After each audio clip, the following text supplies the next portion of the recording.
അർജുൻ കല്യാട്, ഇയാൾ അന്നേരം ഒരു കുപ്രസിദ്ധ മോഷ്ടാവാണോ? കണ്ണൂർ കീച്ചേരിയിലെ മറ്റൊരു വീട്ടിലും ഇയാൾ മോഷണം നടത്തിയെന്ന് കേട്ടു. വീട്ടിൽ രഹസ്യ അറകൾ നിർമ്മിക്കുക, കട്ടിലിൽ തന്നെ രഹസ്യ അറകൾ നിർമ്മിക്കുക. അപ്പോൾ പുള്ളി ഒരു പെരുങ്കള്ളനായിരുന്നു യഥാർത്ഥത്തിൽ.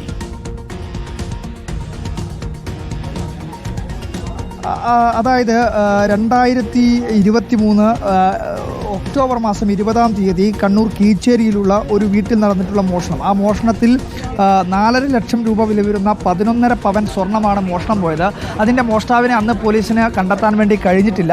പിന്നീട് ഇപ്പോൾ ഈ കവർച്ചാ കേസുമായി ബന്ധപ്പെട്ടുകൊണ്ട് ഇദ്ദേഹത്തിൻ്റെ വിരലടയാളം പോലീസ് ശേഖരിച്ചിരുന്നു. ഈ മോഷണവുമായി ബന്ധപ്പെട്ടുകൊണ്ടുള്ള തെളിവുകൾക്ക് വിരലടയാളം ലഭിച്ചിരുന്നു. അപ്പോൾ അന്ന് ആ വീട്ടിൽ നിന്നും, കീച്ചേരിയിലെ വീട്ടിൽ നിന്നും ലഭ്യമായിട്ടുള്ള വിരലടയാളവും ഇന്ന് ഇപ്പോൾ ഈ വളപട്ടണം മന്നയിലെ ഈ വലിയ കവർച്ചയുടെ വിരലടയാളവും തമ്മിൽ സാമ്യം ചെയ്ത് നോക്കുമ്പോൾ തുല്യമായി വന്നതാണ് ഏറ്റവും പ്രധാനമായി ഈ കേസിനകത്ത്, കീച്ചേരിയിലെ കേസിനകത്തും ഇദ്ദേഹത്തെ സംശയിക്കാനുള്ള പ്രധാനപ്പെട്ട കാരണമായി മാറിയിട്ടുള്ളത്.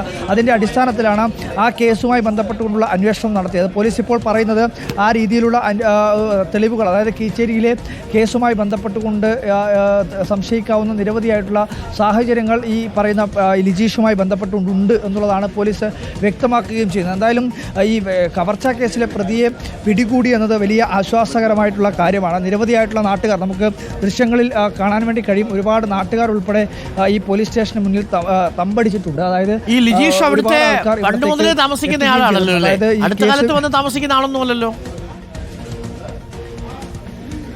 അല്ലല്ല, ഒരുപാട് കാലമായി ഇവിടെ താമസിക്കുന്ന ആൾ തന്നെയാണ്. അല്ലാതെ പ്രത്യേകമായി ഇപ്പോൾ കുറച്ച് മാസമായിട്ടോ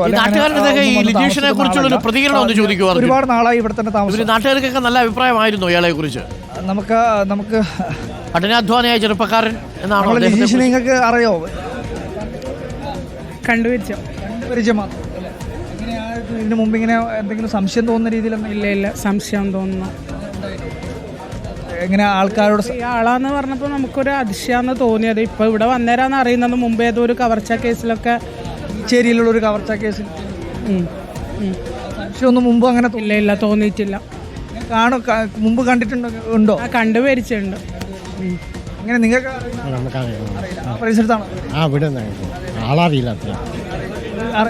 മറ്റോ ഗൾഫില് പോയിട്ടുണ്ടായിരുന്നു, അങ്ങനെ അറിയാൻ പറ്റിയത്. ഇപ്പോൾ നമ്മൾ ഇപ്പം ഇങ്ങനെ ഒരു പ്രതിന്ന് അറിയുമ്പോൾ എന്നല്ല, ആളെ കുറിച്ചിട്ട് കുറച്ചും കൂടി സെർച്ച് ചെയ്യാൻ പറയാൻ പറ്റിയത്. 1 വർഷം മുമ്പ് പ്രവാസിയായിട്ടുണ്ടായിന്, പ്രത്യക്ഷത്തിൽ ഒരു സാധുവായ മനുഷ്യനാണെന്നാണ് അറിയാൻ പറ്റുന്നത്. മുമ്പ് അടുത്താണോ? അല്ലല്ല, ഞാൻ താഴെയാണ്. അതിൻ്റെ അടുത്ത് വീടുള്ള ആരെങ്കിലും ഉണ്ടോ ഇവിടെ?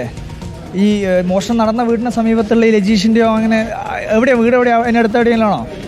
അതായത് ഈ പ്രദേശത്തുള്ളവരാണ് ഇവിടെ ഉള്ളത്. ഈ പ്രദേശത്തെ പഞ്ചായത്തുമായി ബന്ധപ്പെട്ടുകൊണ്ട് പ്രവർത്തിക്കുന്ന ആളാണ് നമ്മളിപ്പോൾ സംസാരിക്കുകയും ചെയ്തത്. അതായത് മുമ്പ് കണ്ടു പരിചയമുണ്ട്, പക്ഷേ അത്തരത്തിൽ വലിയ സംസാരമോ കാര്യങ്ങളോ ഒന്നും തന്നെ ഉണ്ടായിട്ടില്ല. പക്ഷേ കണ്ടാലൊരു സാധു മനുഷ്യനാണ് എന്നുള്ളതാണ് നാട്ടുകാർ പറയുന്നത്. പക്ഷേ അത്രമാത്രം സാധുവായിട്ടുള്ളൊരു മനുഷ്യനല്ല എന്നുള്ളതാണ് ഈ കേസിൽ ഇപ്പോൾ ലജീഷിനെ പിടിക്കപ്പെട്ടതോടുകൂടി തെളിഞ്ഞിട്ടുള്ളത്.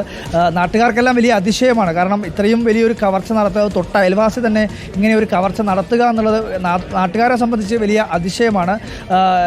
കൃത്യമായ ആസൂത്രണത്തോടു കൂടിയാണ് ഈ കവർച്ച നടത്തിയത് എന്നുള്ളതാണ്.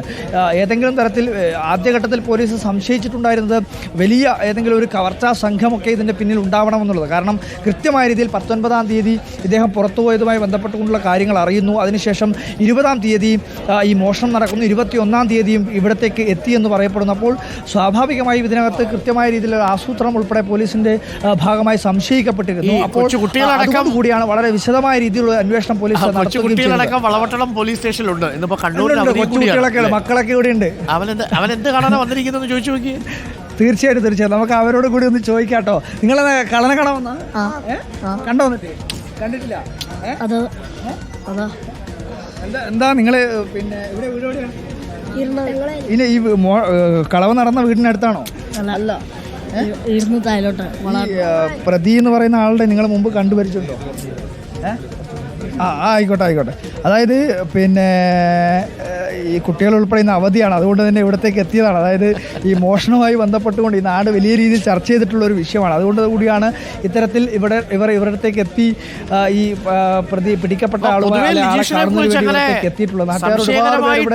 ആളുകളൊന്നും പറയുന്നില്ലല്ലേ?